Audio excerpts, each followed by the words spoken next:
Hey y'all, this is A.L. Thick Madame, and this is the recap review for Love and Marriage Huntsville. So I already know I'm late. I'm playing catch up. Other stuff about to start coming on within the next couple of days. So, it is what it is. I had a hectic week last week, and I'm trying to play catch up now. So please forgive me. Here it is. So this episode started off where it left off last time, where everybody is at this function event that Miss Wanda hosted so that people can taste what she's going to be having as feature items on her food truck. So it's a lot of just family members and maybe a couple of friends here and there, but mainly family members that are in Bessemer and from Bessemer and all the surrounding areas and all of that who are gathered around. Kiki and her husband enter into the building and they sit pretty much next to Leticia and them. And so everything started off cool. And Tisha was like, "You look nice, you look real pretty." And Kiki said the same to her. And then eventually it kind of went sideways. Kiki was like, "Well, I tried to call you earlier this week." And so she was like, "Oh, well, I ain't getting no call from you." She was like, "Well, I tried to call you, didn't call me back," and all this other stuff. So then it went extremely left. Kiki said that she came out of nowhere and started telling her business that she told her that was only supposed to be between the two of them to her husband. And then, in turn, he told Melody and Martell when they were still married. So it's business that was out there. Later on, Martell was like, "Look, ain't nobody tell no business that all of Huntsville didn't already know." So I was like, "Wait a minute, you done went off."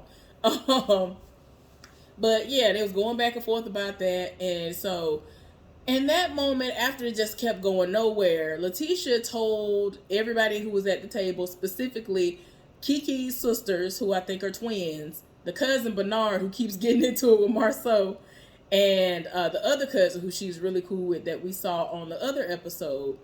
Um, she was talking to them and kind of cluing them in and saying that Kiki is in her feelings about something that was discussed 5 to 10 years ago. Something that she thought was already resolved, had already been water under the bridge, but she keep bringing it up.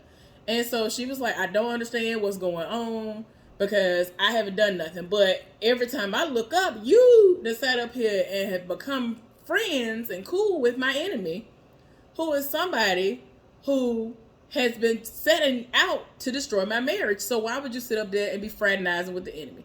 So they're going back and forth, and she was like, "That ain't the case, and I have been cool with her, and it is what it is. But y'all sat up there and tried to tell my business to them, and you knew this was my personal business, and everybody's still trying to figure out what is personal business."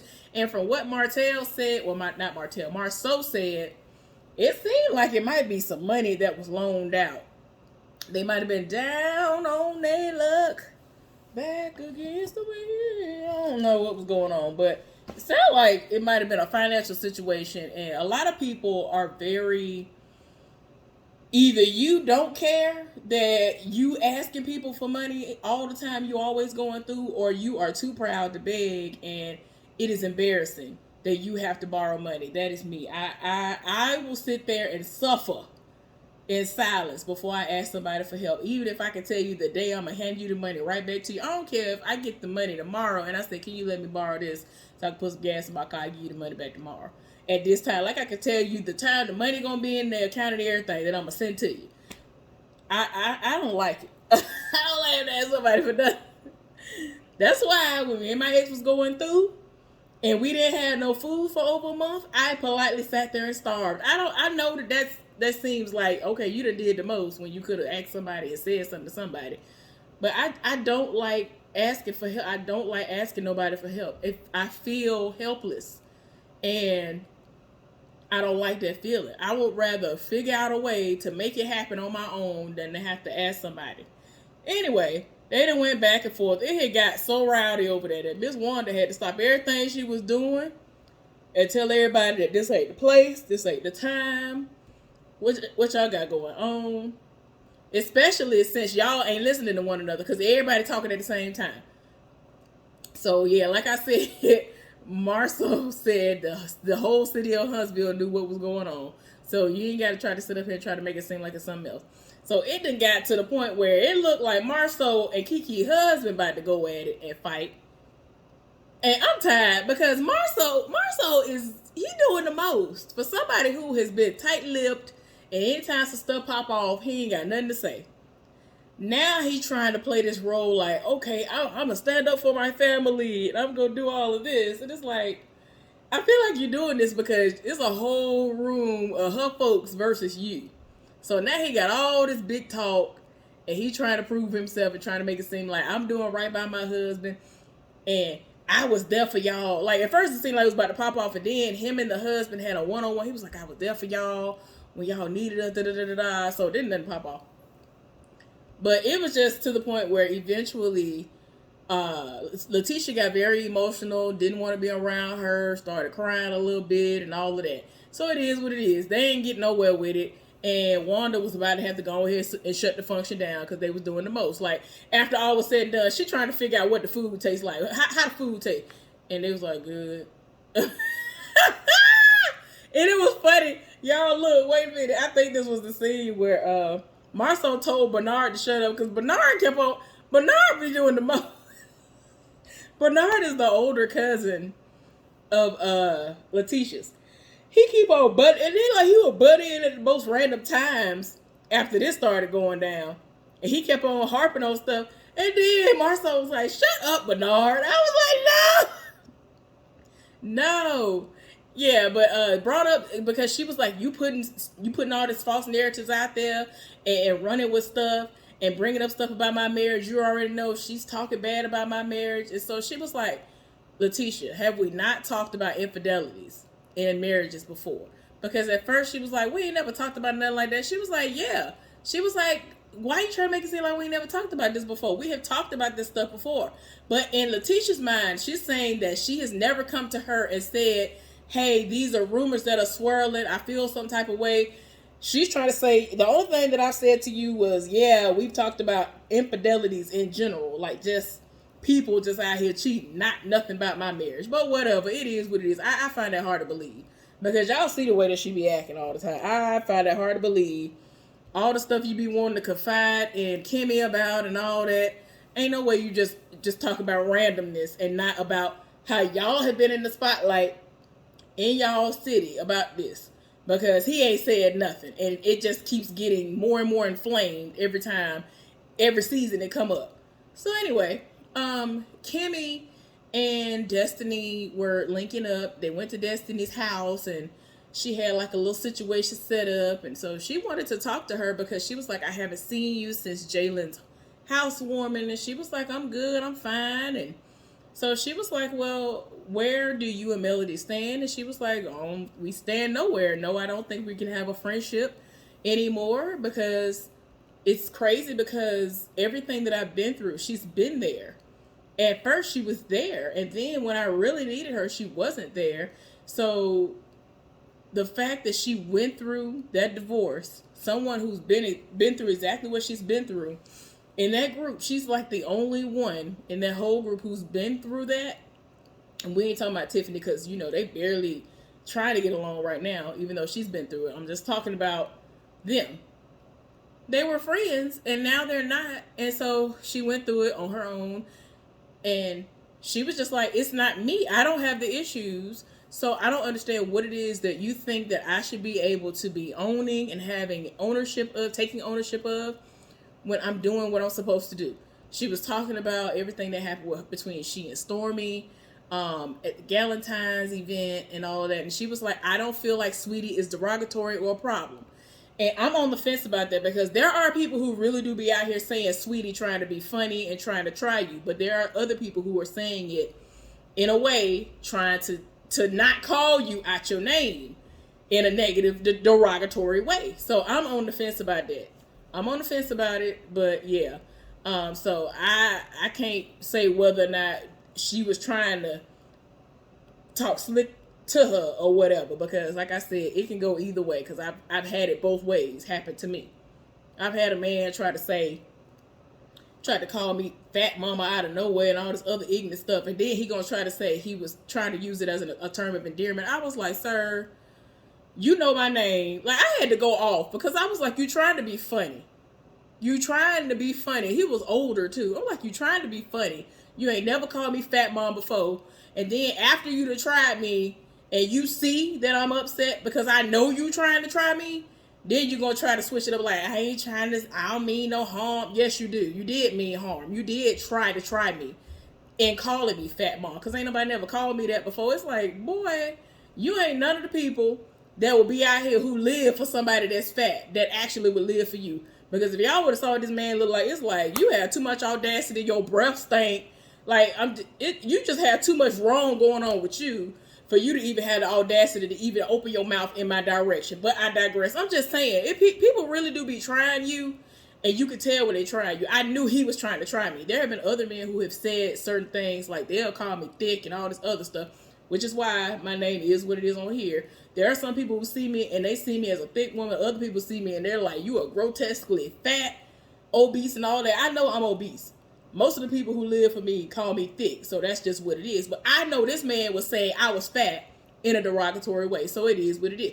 So yeah, I don't believe wholeheartedly that that's what it was. And I understand 50-50 as to the reason why the sweetie thing is going the way it was. So anyway, she was just like, look, it just is what it is. I'm not finna sit up here and kill myself trying to fool with her. Anyway, moving right along, we see Tiffany and Louis.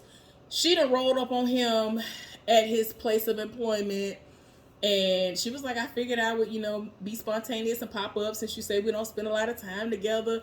But then immediately went into somewhat of a defense mode and was like, well, why didn't you ask me how my trip went when I first got to the house? And he was like, well, I mean, you came in and within 5 minutes you were already asleep. And like, I felt like you might have needed time to process it. Now, for me, if you know me well enough, depending on what's going on, you might still need to, be like, you want to talk about it. At least say that. Lead into a conversation that could possibly happen in that moment with communication, good communication.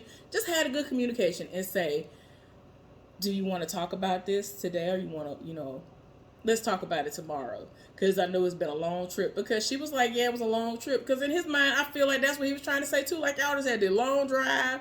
Like, are you really in the right headspace to where you want to talk to me about what you found out about your daddy right now?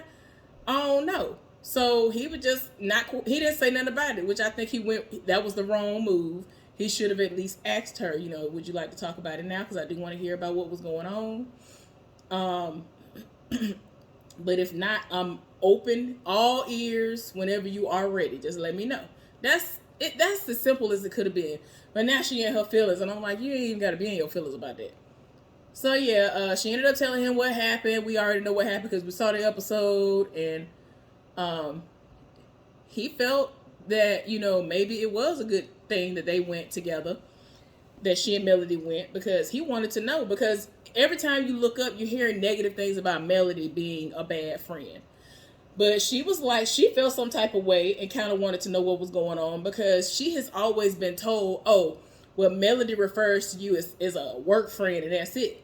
And she kind of still does, but at the same time, and my thing is, ain't nothing wrong with a work friend.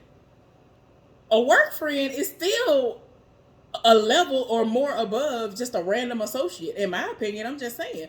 And I have people who I've been work friends with that I will stomp the side heifer out for them. Look, if y'all know what the side heifer, you already know. I'm just saying, like, it's like, wait a minute now. Don't try to make it seem like just because we work together and we cool that we can't do nothing outside of work. They trying to make it seem like, oh, well, would I invite my work friend to my pajama sleepover? Like, you already know a lot of time is spent at your job. So a lot of friendships are built at your job. Like, it just is what it is. I'm just like, I don't understand. There's no correlation for me. Because unless it was just a fake situation where you was just like, oh, I know that heifer from around the water cooler and that's it. I'm not trying to be your friend, because I don't use the word friend loosely. If you are my friend, you are. It just so happens that I met you at work. I digress. Anyway, so we end up seeing, I think, Melnika and Martell link up. They're trying to, set the tone for everything. trying to get the venue together, because y'all know he's trying to release his cookbook and all this other stuff, and I think the wine and all that. But I think right now he's really focusing on the wine, trying to make sure that the marketing is on point, and that's cool. It is what it is. You already know the perception that's out there about him, and he needs to do what he needs to do, handle his business while he's in Atlanta. Now, for me, I don't understand the point of being in Atlanta. I don't understand why everybody feel like in order for you to make it and to do anything, you got to push it in Atlanta. Like, no, why don't y'all stay in your respective cities at first, and if it pop off there, then, you know, go to surrounding areas, go to other little parts of Alabama, and then branch out. Not just be like, ooh, I'm going to release this and set it off in Atlanta. Everybody, I just don't be understanding. Atlanta is not the be all end all. It's just not. The traffic is terrible, for one. I don't understand. It's overrun. Fulton County. The police, just everything. It's too much going on. The crime, the killing, too much stuff going on. Like, why y'all live like that for Atlanta? The parking is ridiculous. You gotta pay like ridiculous amounts of money for stuff. Now, of course, it's not like the West Coast, but I'm just saying, like, it's oversaturated and done to death. Anyway, who am I? So yeah, they're trying to get all those details squared away before his trip to Atlanta. So then we see Marseau and Leticia meet up at this coffee spot, and they talking and going over everything, and he trying to basically make it seem like he's being serious about their relationship, and she's like, well, my family came at you the way they did because it's like they can see and feel like you're not coming the way you need to come. You know what I'm saying? Why? I mean, her family shouldn't have to come to her rescue, but y'all already know she ain't gonna say everything she need to say. So whether she said, hey, I'm pulling to the side, be like, hey, y'all, I don't think Marceau gonna tell me what I need him to tell me, so I'm gonna need for y'all to get on him and see if he'll say stuff. It just is what it is. And so he was just like, I mean, they came at me, they were trying to attack me, and I'm trying to hold it down. I'm over here by myself against your whole family. Bernard trying me left and right. Bernard did do the most. Bernard did the most. But yeah, the brother doing the most. Everybody doing the most. Her mama wants this stuff to pop off, and I'm like, ma'am, it is what it is. And as I told y'all before, I've had baked potatoes that are loaded like that with all the stuff she had on it and all of that. It was delicious. But the truck that she want, it's like, She was talking about, well, maybe what if we upgrade the truck? Like, y'all trying to put a whole lot of money into this truck. And everybody depending on her. The son that got the baby on the way, who already got one or two other kids. Whether he taking care of them or not, I have no idea. It's like, yeah, of course he wants you to hurry up and do something. And make a move. I don't like how everybody got to depend on y'all. Like, it's crazy to me. Y'all is grown. Oh, child. I'm sorry. They grown. Like, why y'all all got, your mama included, everybody is grown. Her mama, is her mama old enough to draw Social Security early? She might actually be old enough. Or getting close to it. And she getting a check from here, ain't she? Ain't Carlos Kingdom paying her? Like, I'm just like, then you should be getting some money from the children, them grandbabies you get. So I know you get money hand over fist, ma'am. I'm just like, where the money going? You coming up with all these ideas, you doing the most. So anyway, she was like, you got to promise me that when I ask you stuff, you going to communicate with me and all this other stuff. And he was like, okay, I'm here for that, but I need for you to not come to me with no foolishness. And he gonna give an example to my some like that's like somebody coming to you talking about some you gonna hurt your kids, or I want to hurt them, or something ignorant. Like, he went off the deep end with this example, and I was just like, she was like, first of all, I would never do that. Like, but we don't know what you doing out here. Like, infidelity has nothing to do with you coming out of nowhere talking about some, oh, I'm gonna hurt the kids at random. Like, why would I come to you and say I'm gonna hurt the kids, and the kids ain't doing nothing to me, and you're the problem in this whole situation? Like, sir, anyway, that example didn't make no sense. He was doing the most. he feels, of course, like the examples that he needs her to understand are like her coming at him talking about did you what was it? I forgot what this thing was. They showed the clip of it and everything. Cause his mom, her mama rolled up about it. Y'all know what it is. But anyway, they be doing the most. At this point, everything is relevant because he stayed doing the most. So it's like, sir, you already know. And she be sitting up there eating it up like a dummy. But it is what it is. Let her do what she want to do. That's her marriage. That's what she want to be. It is what it is. So anyway, we end up seeing Mel and Kimmy link up, and Kimmy hadn't seen Mel in a while, and so she wants to know where she and Destiny stand because she feels as though their relationship, their friendship can be salvaged. In her mind, she kind of looking at her like, girl, what is you talking about? So she was like, well, when we had the Galentine situation, you came out of nowhere and you were calming the situation down with Destiny. And so she was, she just actually just started looking at her. And she was like, I don't like this look. Why are you looking at me like this? She was like, look, it is what it is. I'm just being me. She basically was like, it ain't got nothing to do with a friendship or none of that. I'm just being myself. If I am not on the greatest terms with somebody anymore, but it's not so far removed to the point of where I'm like, girl, if you like, basically, if you on fire, I'm not even gonna spit on you. As long as it ain't that bad, I'm gonna come and try to calm a situation down. Like, I've done that before. Ain't nothing wrong with that. I don't see nothing wrong with that. But that ain't got nothing to do with us being friends no more. So ultimately, in her mind, she don't see her being friends with her no more. She said the last time they talked, she wanted to link up with her. They linked up. The conversation, didn't really go anywhere. But it was just to the point where Destiny was like, okay, yeah, we can link up and talk about it and get together again. And so Melody says she waited on her to call her. She never contacted her so that they can get back together. And so she felt like she resolved it. And it's just what it was. I'm like, child, it's a mess. It's a mess. She was just like, in her mind, after all has been said and done, I don't understand why she keeps talking about she ain't got no village and all of that, because I have been there for her, but she has had her moments where she's done things on her own and have gone through things. And she was just like, well, I'm just here. And Melody, and we've seen on the show where Melody was clueless that these situations had popped off. She was like, well, where was I? So, she does have her moments where she just want to do stuff by herself. So I don't think that chapter is going to be really reopened, or it's going to take a while for them to get back to where they were or something close to it. Then we end up seeing the fellas going on the trip to Atlanta. And like I said before, I don't see the point. And somebody was talking about we're gonna need for this to not be a situation where adultery is involved. Child, it's gonna be a mess. I'm trying to see what they talk about in the next episode, because they on their way there.